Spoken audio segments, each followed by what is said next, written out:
God will validate you.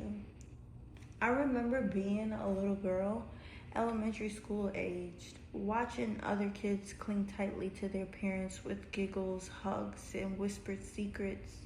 Their bond seemed magical, and I couldn't help but wonder, did my mom know me like that? One day, I decided to test her. What's my favorite color? I asked.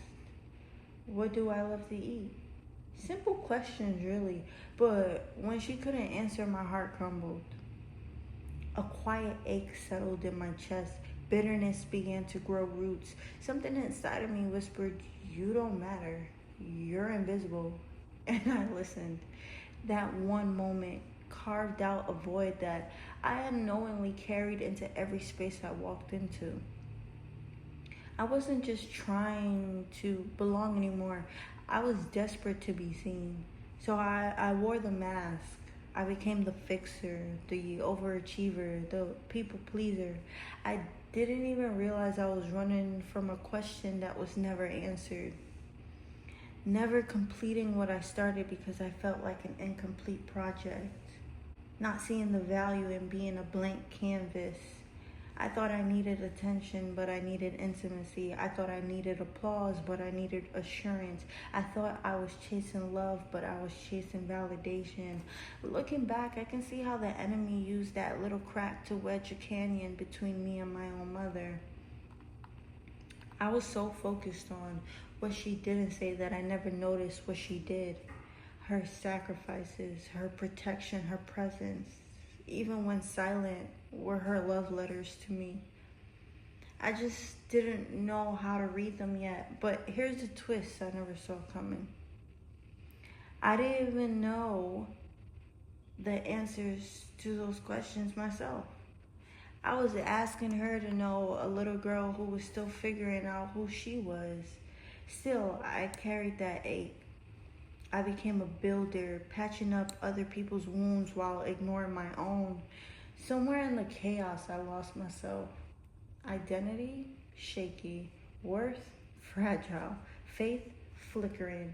But then I met Jesus, and he wrecked me in the best way. He didn't scold me for being broken. He welcomed me. He didn't avoid the shattered parts. He sat in them with me. The Lord is close to the brokenhearted, it says in Psalms 34, verse 18. He binds up their wounds, it says in Psalms 147, verse 3. He validated me in a way no human ever could. Not through performance, not through perfection, but through presence. He said, "You are fearfully and wonderfully made. I numbered the hairs on your head. You are worth more than many sparrows."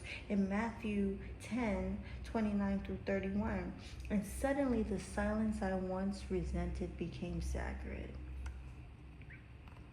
What once felt like neglect was actually the backdrop for divine love to be revealed. The unanswered question wasn't proof I was unloved. It was the opening for God to whisper his answer. You are mine, and I see you. And here's the truth. I'm still learning.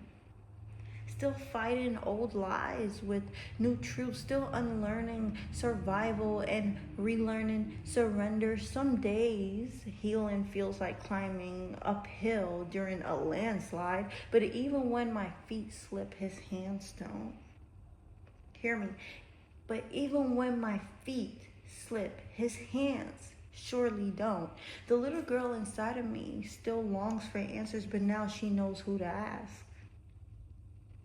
Not for approval, but for affirmation. Because when God validates you, no one else's opinion can undo it. If God is for us, who can be against us? It says in Romans 8, verse 31. You are a new creation, it says in book 2 Corinthians, chapter 5, verse 17. So if you're aching today, hear me out. If you're carrying wounds that never got words, hear me out. God saw you. God sees you still. And he's not waiting for you to be whole to call you his. Sometimes the greatest blessing isn't the parent who answered. but the Father who never had to ask to know who you are. Hear me out. Sometimes the greatest blessing isn't the parent who answered, but the Father who never had to ask to know who you are. And if that's not love, maybe this is what love was always supposed to be.